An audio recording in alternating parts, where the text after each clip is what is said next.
Alright, moving on to day 2. This is the third take, because I keep screwing this up, but it's okay. It's okay, it's the third take. Let's do this. So day 2, we get Clint here. You're probably not going to get Flint. We got it because we got the artifact for the... So we got the copper ore from it. So that's why we have them. It doesn't matter, you don't need them. Not until like day 6 at least.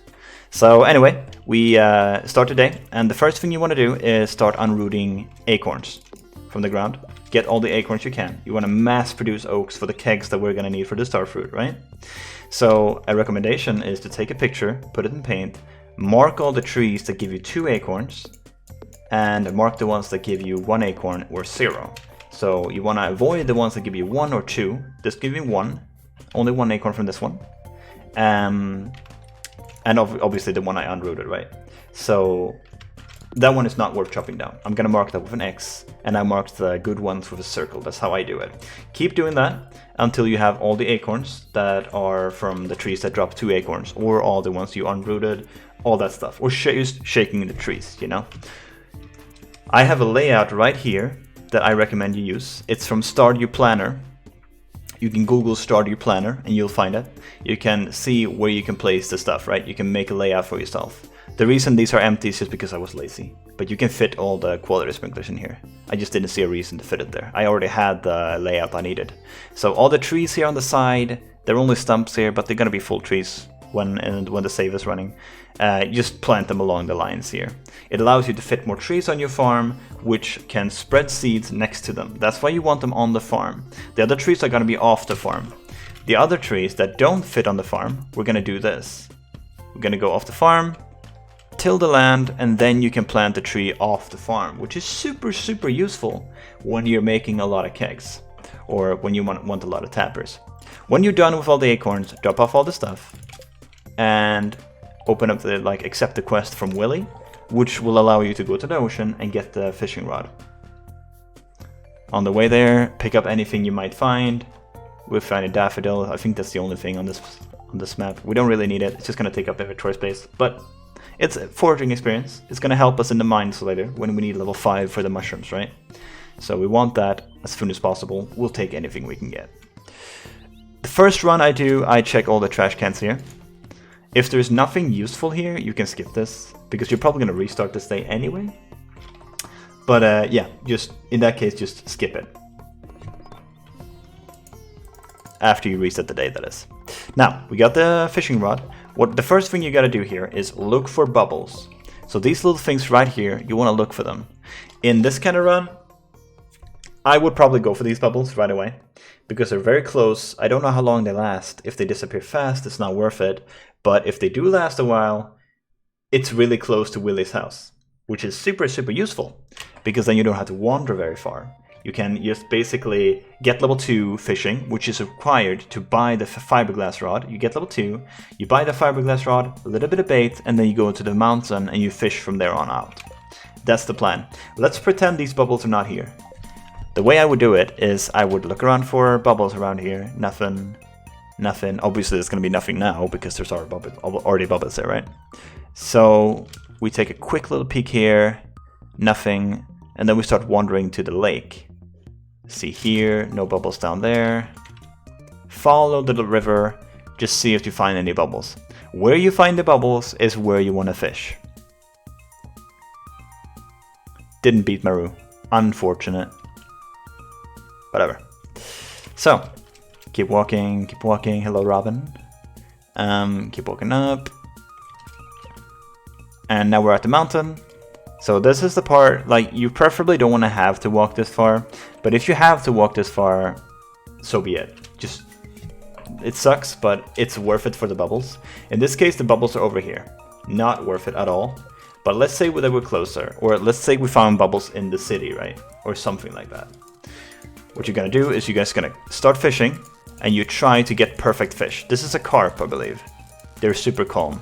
So if you get a perfect catch, that is 2.4 times the experience. So you see my experience bar, right? Carps give you barely any experience at all. But I still got 2.5 bars. 4 of those and I'm level 1. Meanwhile, if we try and get a normal fish here without getting perfect catch, I'll show you how little experience you actually get from that. So even with the green algae and the perfect carp, we're about, let's say 3 bars, right? About 3 bars. Let's see how much we are when we get this fish here. This is why you need bubbles, by the way. This super slow bite rate. It's awful. Oh, come on. Need a fish here. Come on.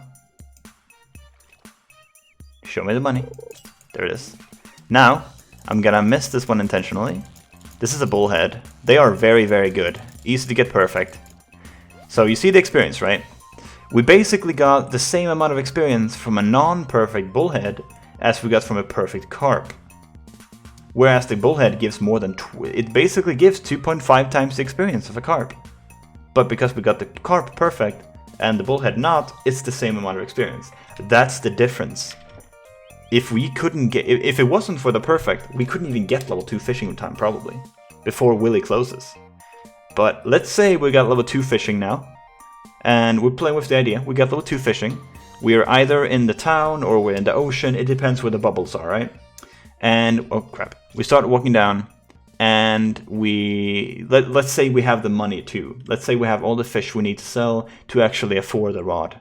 To be honest, I actually think we can maybe afford the rod. It doesn't matter. What you want to do is just go to Willy, get the fiberglass rod, get about 100 baits, at least 100 is what I go with. Sometimes you need more. It really depends on how lucky you are with treasure chests, and it depends on how lucky you are with bait in those treasure chests. But let's say you're quite lucky. Let's say, or you have enough bait. Good. Now you go to the mountain, and you stay there and you fish the entire day. Try to get as many perfect fish as possible. It's really gonna make a difference. And just keep fishing. Now we can't buy the fiberglass rod because we don't have level 2 fishing. And no, having the fish trout soup and eating it for the extra fishing skill, it does not give you the ability to bite. You need level 2 natively.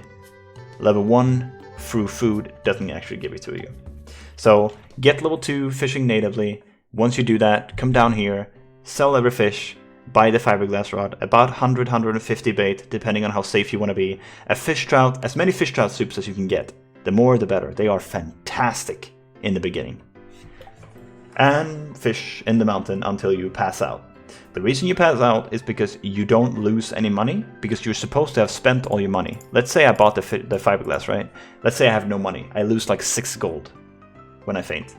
And since you leveled up your fishing today, the most I've gotten is level 5 fishing on day 2.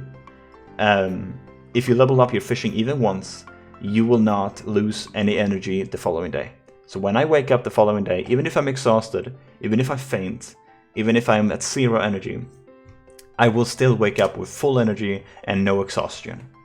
That's how that works, if you level up any skill.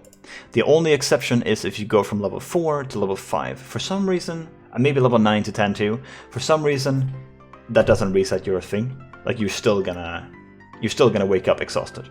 But if you level from 1 to 2 or 0 to 1 or something like that, you'll wake up with full energy, no problem. It's good. That's day 2. We'll be moving on to day 3 in the next video.